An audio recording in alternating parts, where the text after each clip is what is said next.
Olá, boa tarde, sejam bem-vindos, meus estudantes. Eu sou o professor Ridelson Tavares e hoje nós teremos uma aula sobre herança genética, tá certo? Gostaria de parabenizar todos que estão aí nos assistindo e mandar um abraço de novo, como sempre cobram, o pessoal da escola Nelson Chaves, lá em Camaragibe.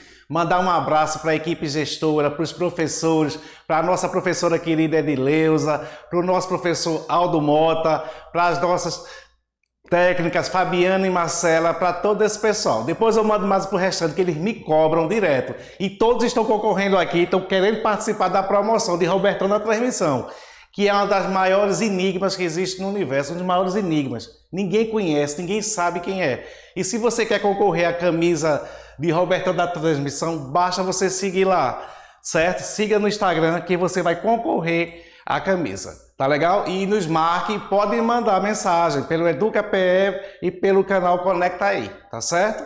Então vamos iniciar a nossa aula hoje de herança genética. Uma reflexão para a gente iniciar, bem interessante. A hereditariedade nos torna apenas parentes, só o amor nos torna irmãos. Edna Frigato, certo? Então veja que o que é importante mesmo é o amor que nos torna irmãos e não a consanguinidade, não a herança genética, tá certo?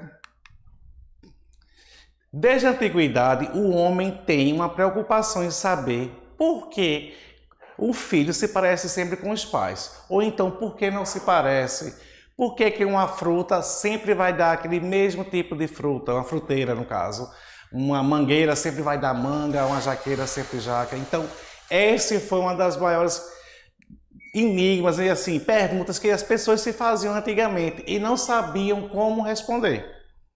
As primeiras ideias sobre hereditariedade eram bastante simples e apenas afirmava que os filhos se pareciam com os pais, sem entender como é que isso ocorria. Então, quando tinha algum filho que não se parecia nem com o pai nem com a mãe, ficava aquela indagação, aquela pergunta, por que não se parece? Então sempre eles não tinham como responder e as pessoas começaram a estudar. A espécie humana, nós temos vários tipos de raças, você veja a diversidade, louros, pessoas altas, baixas, gordos, a raça negra, o índio. Então a gente tem uma imensidão de variações. E por que isso ocorre? Porque todo mundo não é igual, porque todo mundo não é padronizado. Então esse também foi uma das formas mais importantes que foi estudada e é uma pergunta que foi respondida com o tempo. Os traços da gente, eles são herdados através da genética, através dos genes. O que são os genes?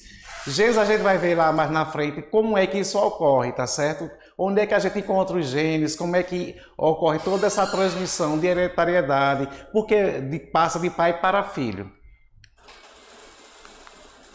Temos aí uma das respostas, que é o modelo do DNA, uma foto do DNA, tá certo? Que tem toda a informação genética que está nas células dos seres animais e dos seres vegetais. E através do DNA, que tem todo o código genético, todas as informações que passam de pai para filho. Então vamos lá, vamos iniciar com genética. Então, a ideia de genética abrange uma grande área, que diz o seguinte: é a área da biologia que estuda a hereditariedade e os mecanismos envolvidos na transmissão das características. Então vai ser a parte da biologia que vai estudar justamente essa parte de transmissão dos caracteres. Certo? E o que é que transfere? O que é que ocorre? Qual o símbolo disso aí? De onde é que vem essa transmissão? De onde é que vem essas características? Vem dos cromossomos. Os cromossomos nada mais são do que o DNA duplicado, certo? Que a gente vai ver mais um pouquinho, eu vou explicar já mais um pouquinho mais sobre isso aí. Então o DNA, que é o ácido desoxirribonucleico, é uma fita enrolada que contém todas as características, desde cor de cabelo, desde cor dos olhos, tonalidade da pele, a cor da boca, a altura e tudo mais que diferencia uma pessoa da outra. Então todas essas informações elas estão contidas dentro dos cromossomos, que nada mais é do que o DNA duplicado, certo? E cada parte dos cromossomos, cada parte desse DNA vai ter um localzinho que é justamente o gene, que é um segmento, que é uma parte que vai determinar essas características que eu falei, certo? Considera-se que essa ciência iniciou-se com experimentos, leis propostas por um monge chamado Gregor Mendel, que foi um dos maiores estudiosos, foi o maior estudioso, na verdade, da genética. Ele era um monge que começou a estudar essas características. Por quê? Ele estudava botânica, ele gostava muito de botânica e ele queria criar plantas que se adaptassem, plantas que tivessem uma resistência maior, tanto à seca e como a parasitas e a fungos. Então, por que é que uma ervilha verde sempre dava ervilha verde? Por que uma ervilha amarela sempre dava ervilha amarela? Então, ele começou a se perguntar com isso aí. Aí, como se tinha lá onde ele estava, no mosteiro, muitas ervilhas, então ele começou a estudar essa região, essa parte aí da genética. Iniciou seus estudos com ele. Olha a foto aí de Gregor Mendel, que era um monge, como eu falei, austríaco, na Áustria. Uma das leis propostas por Mendel em seu trabalho é a principal, é a primeira lei de Mendel, que é justamente a segregação. Ou seja, o que é isso aí, a segregação? É que nós temos características e que nos nossos gametas, no caso do homem, o espermatozoide, e no caso da mulher, o óvulo. Então, cada um ele contém a metade das informações. Quando há formação, quando há fecundação, então vai se unir o gameta masculino com o óvulo, que é o espermatozoide, com o óvulo no caso da espécie humana, e dessa união do pai como da mãe é que vai dar as características. E quem vai prevalecer é a que for mais forte no entendimento dele, na ideia dele, mas sem saber o porquê.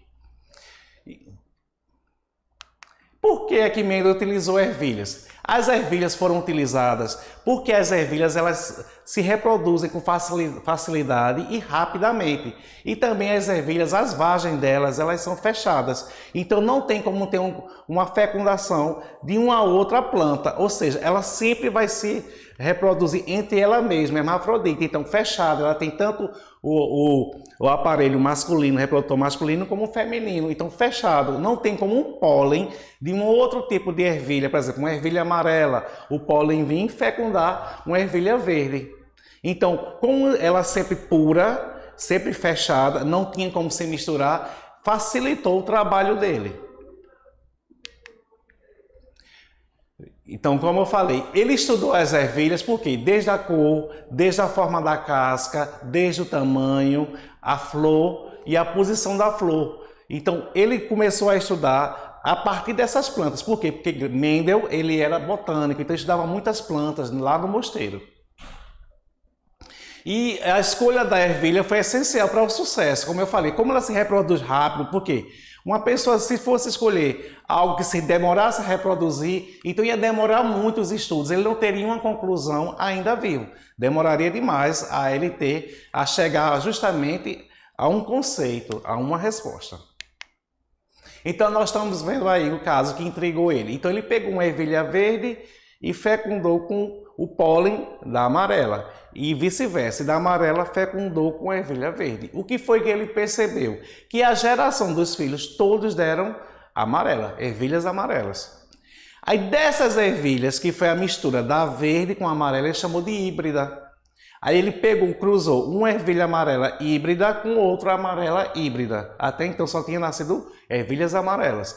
Desse cruzamento das ervilhas híbridas nasceram, na proporção, 3 ervilhas amarelas e uma verde, ou seja, a verde surgiu, mesmo sendo a parental, a que deu origem a todas as duas amarelas. Aí foi aí que ele criou a primeira lei de Mendel, na teoria dele, dentro dos conhecimentos dele, que até hoje ela foi super importante para a nossa genética, para o estudo da hereditariedade. Então até hoje foi super importante essa primeira lei. Certo? Hoje a gente vai ficar na primeira lei, tá certo? Que é apenas um par de características.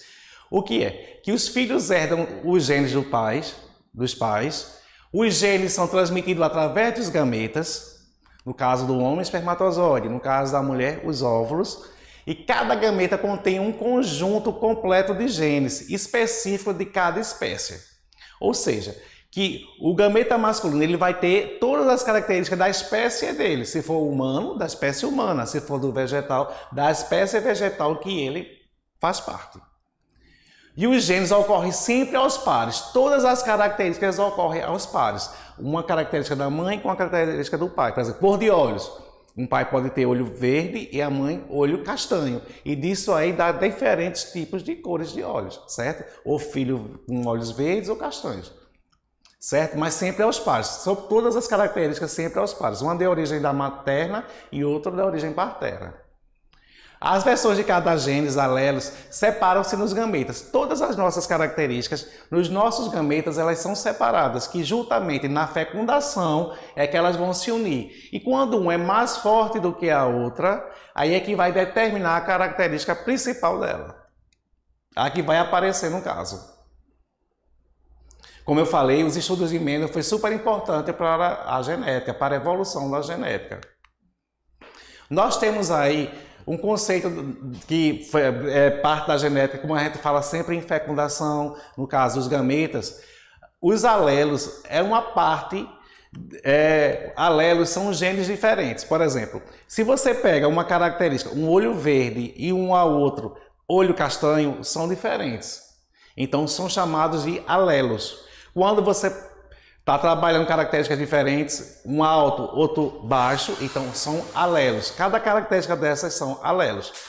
As células haploides, o que são células haploides? São, no caso, dos gametas, que eles têm apenas a metade dos cromossomos que determinam a espécie. No caso da espécie humana, são 23 pares.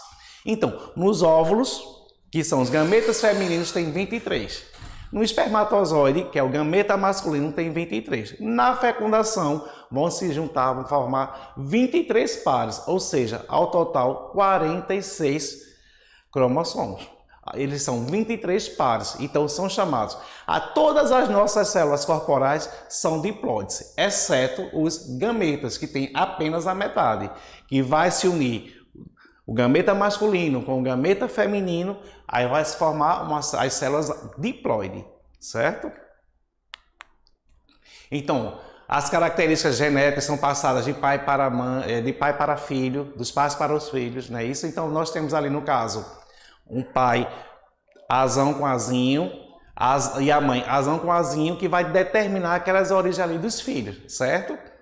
Então, você verifica que o último da direita, ela tem a característica da camisa verde, mostrando que ela surgiu de uma característica que nem tem os pais, a geração anterior não tem. Então, ela apenas apareceu, ela surgiu na geração dos filhos. Que ela fica escondida. Quando é um híbrido, o pai tem escondido e a mãe escondida, um filho pode aparecer aquela característica que não tinha na geração que deu origem. Certo? Então vamos continuar. Como eu falei, os cromossomos eles ficam aos pares, tá certo? Quando eles são diferentes, com características diferentes, eles são chamados de heterozigoto. Quando eles são iguais, quando são características iguais, eles são homozigotos.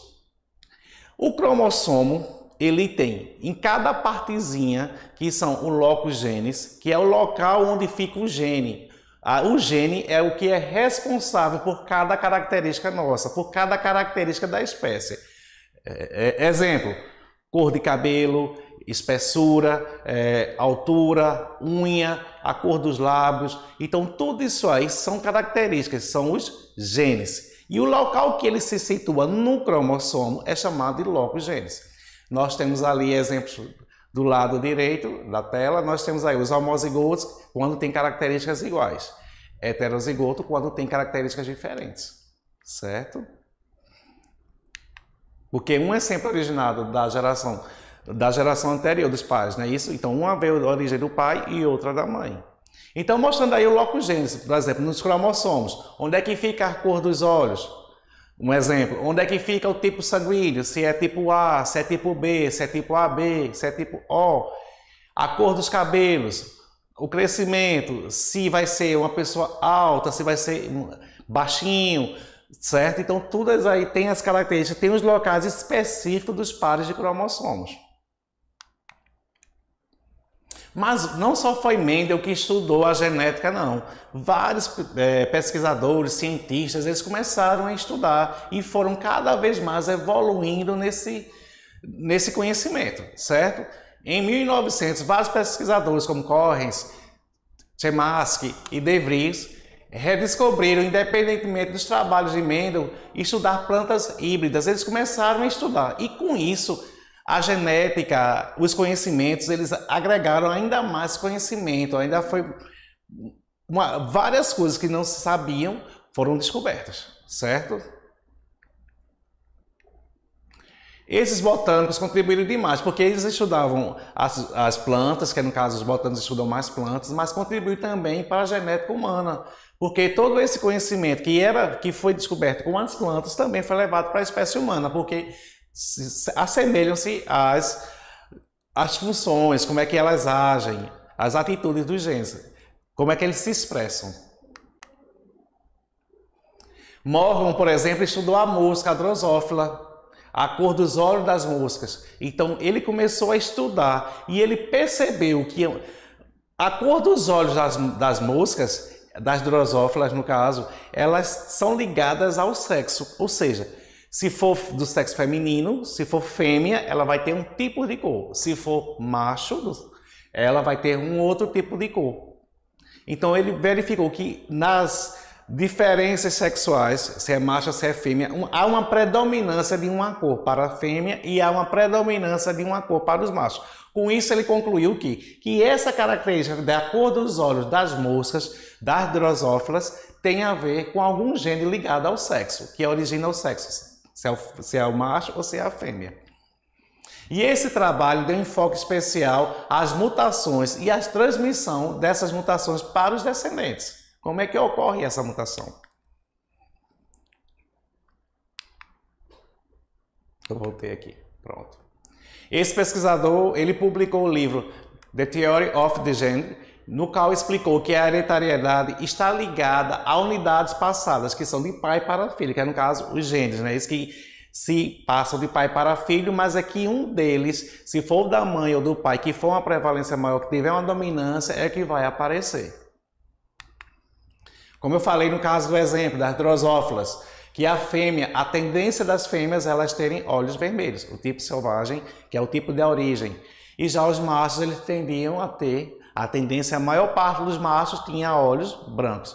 Então o que foi que ele fez? Ele fecundou essa geração aí que deu fêmeas com olhos vermelhos, na maior parte, e machos com olhos vermelhos. Ou seja, apenas, então os olhos vermelhos, pelo que a gente está percebendo, eles têm predominância, eles aparecem mais, eles dominam os olhos brancos. Então dessa geração paternal, da origem de início, da primeira geração que originou a F1, que são os filhos da primeira geração, percebeu que todos nasceram com olhos vermelhos. E quando você cruza os dois híbridos da origem vermelha, de olhos vermelhos, você vai aparecer o quê? Macho com olhos brancos novamente, certo? As fêmeas com olhos vermelhos e macho com olhos brancos. Então ele percebeu que tem algum gene aí que também está ligado ao sexo, que é ligado ao sexo, essa característica de cor dos olhos das moscas. O DNA, ele é um ácido nucleico. O que é o DNA? O que são ácidos nucleicos, certo? Ácidos nucleicos são moléculas, macromoléculas, porque elas são muito grandes, porque elas são enroladinhas, elas são bem enroladas. Se você pegar uma fita imensa, que tem todas as características, então elas são constituídas por nucleotídeos, que são compostos químicos, que formam... Há dois tipos desses ácidos nucleicos, que é o DNA e o RNA. O DNA, ele fica no núcleo das células que tem núcleo das células eucariontes. Então o que é que acontece? Elas ficam dentro do núcleo e o DNA, ele vai originar o RNA. Então esse RNA, ele vai ser transferido para o citoplasma através de quem? Quem é que produz o DNA? No caso é o RNA, certo? Elas recebem esse nome nucleico justamente por quê? Porque elas ficam basicamente em sua maior quantidade dentro do núcleo. E por que ácido? Ácido porque ele tem um caráter ácido. Lembra que a gente estudou na aula passada pH? Então ele tem um caráter ácido, por isso que esse nome, ácido nucleico. Nucleico está no núcleo, que é a região. e ácido por conta desse pH ácido. Então, com a descoberta do DNA, com a descoberta do que realmente, onde é que está contidas as características, foi aí que deu um grande salto, foi aí que deu a grande evolução para os trabalhos científicos, certo? Então, anos depois, a genética passou por um grande avanço com a descoberta do DNA. Seria a estrutura-chave que carrega a informação genética entre vários trabalhos com essa molécula, certo? Então, vários trabalhos começaram a estudar sempre muito, e ainda hoje ela é estudada demais, certo? Então, temos aí uma figura em 3D do que realmente é o DNA. Certo? Uma macromolécula que contém todas as informações da espécie. Se for uma espécie humana ou da espécie vegetal, então cada espécie, o que diferencia são justamente as características básicas daquela espécie. Então foram Watts e Crick, Wilkes e Franklin que primeiro demonstrou essa estrutura em dupla hélice, tá certo? Os mais conhecidos são Watson e Crick, que foram os que mais estudaram. Após a descoberta, vários trabalhos como a produção de proteínas, elas foram direcionadas às suas características. Porque a gente sabe que o nosso corpo, ele é formado, a estrutura principal do corpo por proteínas. Então, a maioria das enzimas que são proteínas, as enzimas são proteínas. Então, a proteína ela é tem uma grande função fundamental na nossa vida. Então, dentro do nosso corpo, dentro da nossa formação, a proteína é de extrema importância. Por quê? Todas as reações químicas que as enzimas elas fazem com que as reações químicas ocorram rapidamente, como a digestão, o pensamento, a movimentação, precisa de reações químicas, precisam de enzimas, porque sem as enzimas demorariam muito a ocorrer. Todas são através de proteínas. E quem é que determina essa produção de proteína? Quem é que manda nessa parte fundamental que movimenta o nosso corpo? O DNA, certo? O DNA são justamente as partezinhas, são os alelos que ficam no locus gênico do cromossomo, que determina a produção daquela determinada proteína. Por exemplo, para você pensar, para você andar, para você falar. Então, tudo é através de enzimas, através de proteínas. Então, como eu falei antes, o DNA, ele origina o RNA. O DNA é a maior parte encontrado dentro do núcleo, certo? Que vai originar o RNA, que vai conduzir essa informação na produção de proteínas, certo? Como a gente está vendo aí, o DNA está originando o RNA, que vai mais tarde, através do processo de tradução, mandar produzir as proteínas, falando de uma forma que você entenda, certo?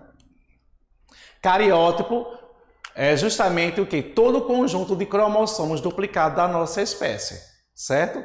E os cromossomos homólogos são quando os cromossomos eles apresentam os mesmos genes, as mesmas características. E os cromossomos não homólogos são cromossomos que têm características diferentes, certo? Dominante e recessivo. Quando é que uma característica ela é dominante? Quando é que uma característica ela é recessiva? Basta que você olhe ao redor. Qual que predomina mais, cabelo preto ou cabelo loiro? Na maioria das vezes eu tive mais cabelo preto, então cabelo preto domina mais sobre cabelo loiro. Olhos pretos ou olhos azuis? Qual que você encontra mais? Então, os olhos pretos, desculpa. Os olhos pretos você encontra com maior número de pessoas com eles. Então, os olhos azuis, eles vão ter menor quantidade. Então, o que apresenta em maior quantidade são os dominantes. E o que apresenta menor quantidade são os recessivos. Tá certo? Gostaria de agradecer a vocês que ficou até agora com a gente, mandar um grande abraço para todos e que na próxima aula a gente fala mais um pouco sobre genética, a gente continua mais sobre esse estudo, tá certo? Queria agradecer, no caso, a nossa tradutora de Libras que está aqui sempre. E não se esqueça de participar da nossa promoção para concorrer aqui, ó, a camisa de Robertão da transmissão, que tá tendo, o pessoal está sempre ligando e mandando a foto para a gente. Então, sigam lá e manda a foto para a gente, você vai concorrer, tá certo? E um ano tá fazendo essa semana. E que bom que a gente faz parte dessa história de sucesso. Um abraço a todos, tá bom? E até a próxima.